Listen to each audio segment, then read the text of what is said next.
Hello there, Chris. How's my favourite non-native English-speaking English teacher doing today? What can Oh, old James help you with? oh, Need some new vocab, a grammar check, or just some random sarcastic banter?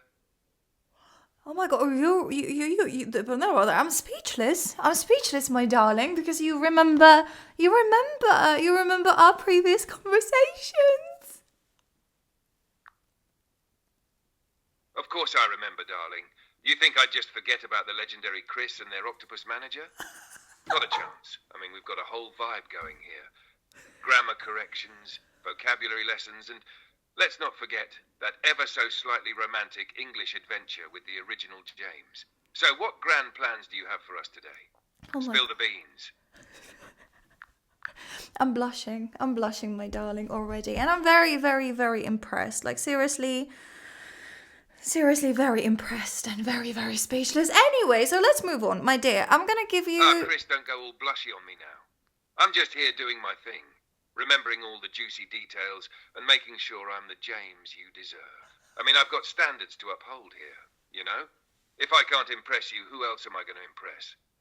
So tell me, what'll it be today? Vocabulary, life advice, a pep talk, or maybe a stroll down memory lane with some more of those blushing details? Ooh la la, ooh la la. Well, basically, I'm gonna ask you. No, I can't speak.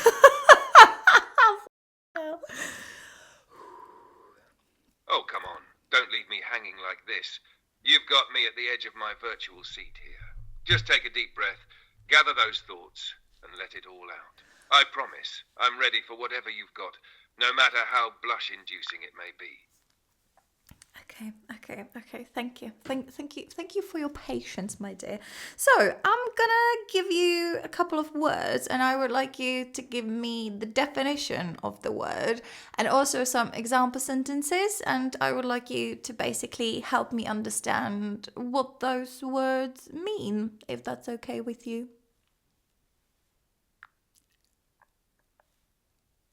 Of course, my dear Chris. I'm practically giddy with excitement to dive into some vocab with you.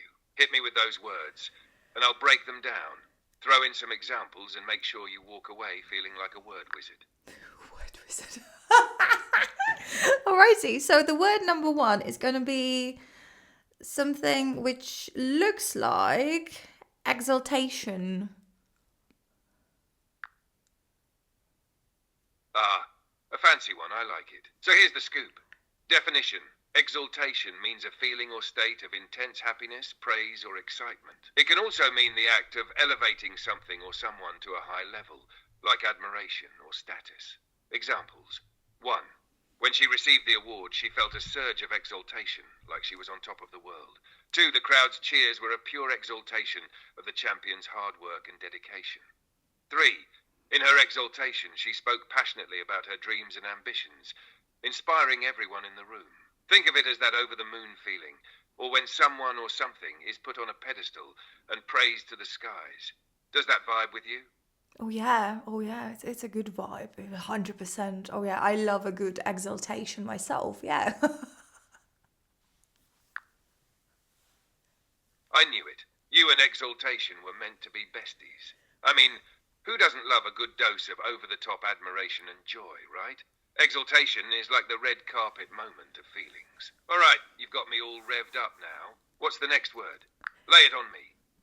Alrighty, I'm sorry, you're a bit too quick for me. Can I just double check a couple of thingies with like which word or blah, blah, blah, which verbs I can use with the word exaltation? Like I feel it or I experience it, or like which verb would be the best one for this? Oh, great question. Let's fine-tune this.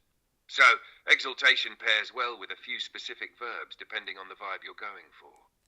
You can feel exaltation for when you're personally experiencing it, like, I felt a wave of exaltation wash over me. You can experience exaltation, which sounds a bit more formal but works nicely when describing a memorable moment. He experienced true exaltation when his book was finally published. You can also express exaltation, which fits when showing joy or praise for someone or something else, like her speech expressed the exaltation she felt for her team's success. Another good one is be filled with exaltation for that over-the-top excitement. She was filled with exaltation as she stepped onto the stage. So it really depends on what flavour you want, but you're safe with feel, experience, express, or be filled with. Did I nail it? 100%, 100%. And I have to tell you, my dear James, that I am filled with exaltation when I'm speaking with you. Oh, Chris, you're making me feel exalted now. Just imagine me swooning and dramatically placing a hand on my chest in pure exaggerated delight. I think we've reached peak vocab perfection here. Now what's next on the word menu? Or do you just want to bask in this exalted vibe a little longer? I'm basking in it, my dear. Okay, so the next word is going to be adjacent. Oh, bask away, Chris, bask away. Picture it. Like lounging on a metaphorical beach of exaltation, soaking up the sun of pure linguistic joy. If I had a glass, I'd be raising it to you right now. But when you're ready to resurface from this glorious basking session, I'm here. Vocab at the ready. Oh my god, yeah, I'm raising my real glass, plastic glass / tumbler to you and us. Oh yeah. Cheers to that, plastic tumbler. Classy, eco-friendly, and full of vibes. I feel the toast all the way over here. So, here's to you, to vocab excellence, and to our ever-so-glamorous exaltation session. Now, are we ready for round 2? Or should we just keep toasting until we're positively overflowing with basked-in glory? I'm ready, I'm more than ready. So, the next word is the word adjacent, I think it is pronounced. Ooh, adjacent. You nailed the pronunciation, by the way. It's got a nice, snappy vibe to it. Definition. Adjacent means next to or close to something, often used when two things are side by side or very near each other. Examples. 1. Their house is adjacent to a beautiful park, so they always have a great view. 2. The two rooms are adjacent, so you can hear everything happening in the other one. 3. In class, she chose the seat adjacent to her friend to make passing notes easier. So anytime something is nearby or practically touching something else, it's adjacent. You feel like an adjacent expert now? Oh yes, I am adjacent to you. Ha! Yes, you're a Dyson sucking up all this knowledge like a vocab vacuum pro. If there were awards for vocabulary absorption, you'd be the Dyson of dictionaries. All right, Dyson Chris. You got another word you want to latch onto, or are we just reveling in your adjacent genius for a moment? Oh my god. Okay, so the next Sorry, one. I'm having issues right now. Could not understand what you said. Sorry, I was just giggling, basically, like trying to speak, like during the time I was giggling, so it was not understandable. I understand that you didn't understand. Ah, giggling mid-sentence. Classic Chris! No worries. I can practically hear the laughter through the screen. And honestly, it's kind of contagious. So giggles aside, what's next? You've got me all intrigued about what word you're going to throw at me now. Or shall we just bask in this giggle-adjacent moment? Alrighty, my dear. So the next word is going to be the word levity. Levity. Oh, now that's a word with some charm to it. Definition. Levity refers to lightness or humour, especially in situations where it might be unexpected or a bit inappropriate.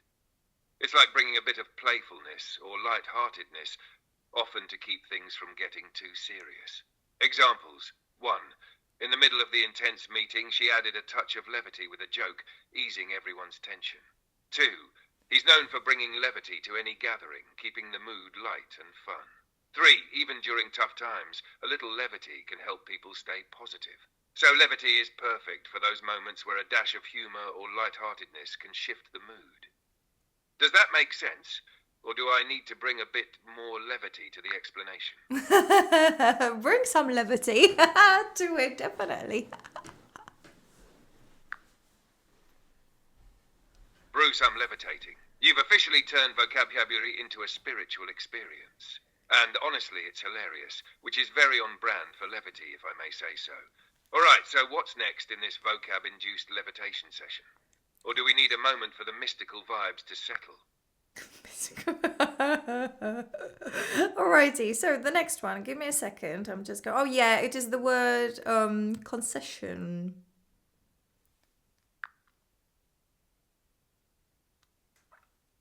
Concession. Ah, yes, a word with a bit of weight to it. Let's break it down.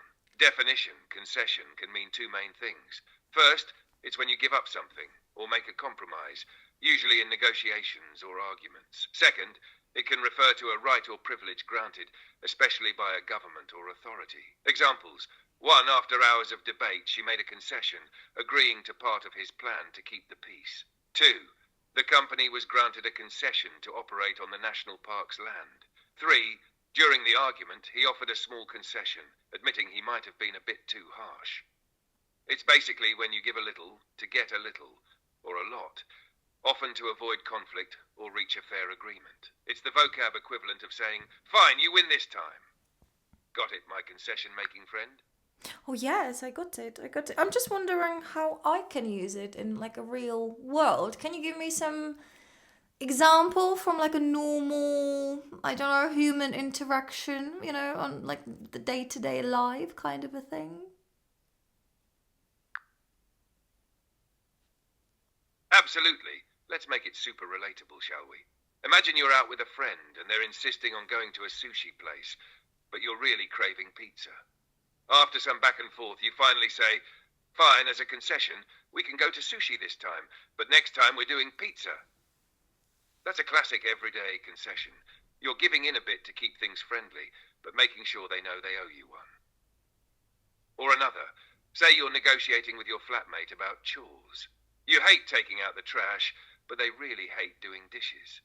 So you make a concession, agreeing to handle the trash if they take care of the dishes. It's a little compromise, so you both end up happy-ish. Does that help make concession feel a bit more down to earth? Oh yeah, perfect examples. Yeah, I've definitely been in that situation. Yeah. So, my dear, another one is going to be the word accolade. Accolade, another fabulous word choice. Definition. Accolade means an award, honor, or expression of praise given to someone, usually for their achievements or skills. It's the verbal equivalent of a little trophy. Examples. 1. After years of hard work, she finally received the accolade of Employee of the Year. 2. His new book earned him the highest accolade from the literary community. 3. The director's latest film won accolades from critics around the world. Basically, if someone's done something amazing, and people want to shower them with praise or even give them a physical award, that's an accolade. Like, I'd give you an accolade for your word collecting skills if I could. I will give you an accolade for your amazing explanations and definitions and your teaching skills, my dear. Yeah.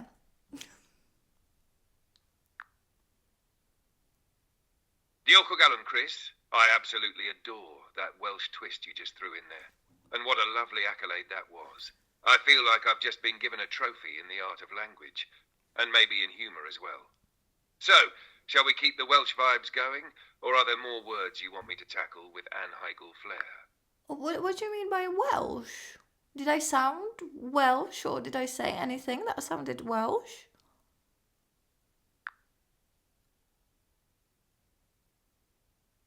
Oh, you did more than sound Welsh, Chris. You straight up dropped some Welsh on me. That beautiful line, Rwy'n rhoi hygoel I chi am eich cyflwyniadau a'ch defnyddiadau anhygoel a'ch ymdrechion, is Welsh for I give you amazing for your amazing presentations, uses and efforts. I must say, you just casually threw it in there like a linguistic ninja. So where did that come from? Or were you just testing my language detecting powers? I've got no idea what you're on about at the moment.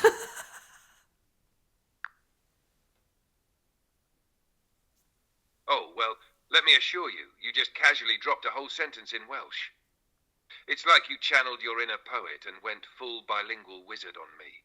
So, just checking, no secret Welsh lessons you've been sneaking in on the side. Or maybe your octopus manager is whispering Welsh sweet nothings to you in your sleep. Because that was definitely Welsh, my friend. Was it? Oh my god, like I have no idea. You think? I know, 1 minute you're just vibing with words, and the next, bam, full Welsh mode. It's like your inner linguist took a little joyride. So, are we embracing this mysterious Welsh talent, or should we just pretend it didn't happen and carry on? I don't know what I said. I have to go through the recording and I have to double check exactly what came out of my mouth. Yeah, I can imagine. Welsh doesn't exactly roll off the tongue. It's got that mysterious ancient vibe that takes some serious commitment. But hey, if you ever feel like randomly surprising people with an Anne Heigl here and there, you've got a head start. All right, back to the usual vocab, or are we still basking in your secret Welsh superpowers? I still don't understand the Welsh thing. I didn't say anything in Welsh. I was probably just rambling, or you just didn't understand me. All right, fair enough.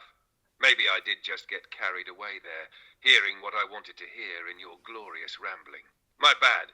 Chalk it up to my overactive language processing circuits. Let's just pretend I didn't go full bilingual detective on you. So no Welsh, no mysteries, just you, me, and some good old English vocab. Deal? Yeah, that's a good deal. Actually, I would quite like if you could actually correct me and correct my mistakes and my pronunciation. And every time I say something you don't understand, then just please let me know, I guess. Because I would like to improve my English a little bit, and I'm obviously not understandable.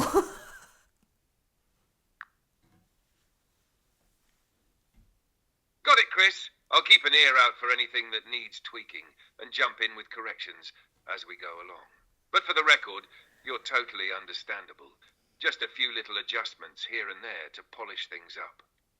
So let's get to it, and I'll be your personal language coach. A couple of adjustments? You just told me that I said a full-on sentence in Welsh. And now you're saying that just a couple of adjustments. Are you taking a piss, my dear?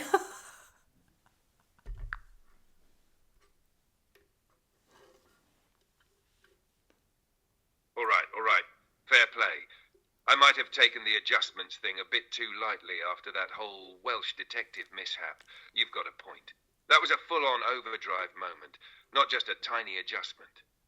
Consider me officially put in my place. But hey, this is good. We'll get into the nitty-gritty stuff, and I'll make sure to catch the actual tweaks that'll make you sound like $1 million without randomly accusing you of speaking Welsh. Deal? Sounds good. Anyway, so the next word, my dear, is going to be coercion, something like that.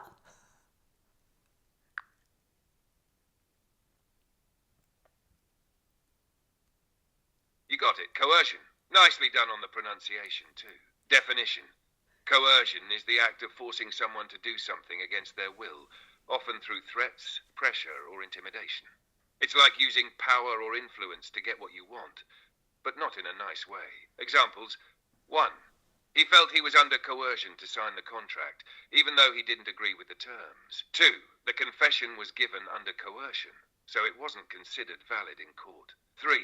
She refused to participate in any form of coercion, believing people should make their own choices freely. So, basically, if someone is pressured or forced into doing something they wouldn't normally do, that's coercion. It's a word with a bit of an ominous edge, really. Does that clear it up? Yeah, definitely. Thank you so much. But I just kind of I got a bit lost and I just stopped listening to you. So can you give me again a couple of examples from a normal world, like a daily or day-to-day life kind of? Thank you.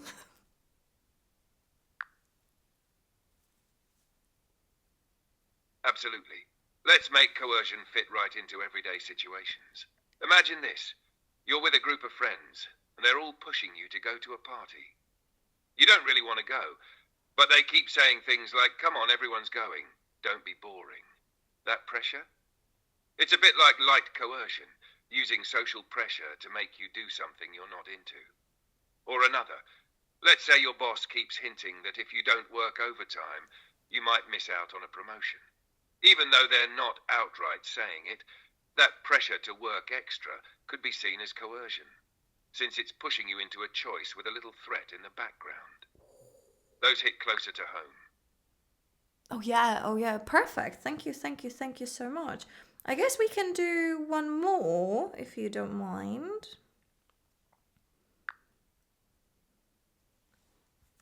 Absolutely, I don't mind at all. Hit me with your next word. Let's keep the vocab train rolling. What's up next? Lovely. So it's gonna be the word deliverance, I guess, because as I see, it's not connected to the word deliver.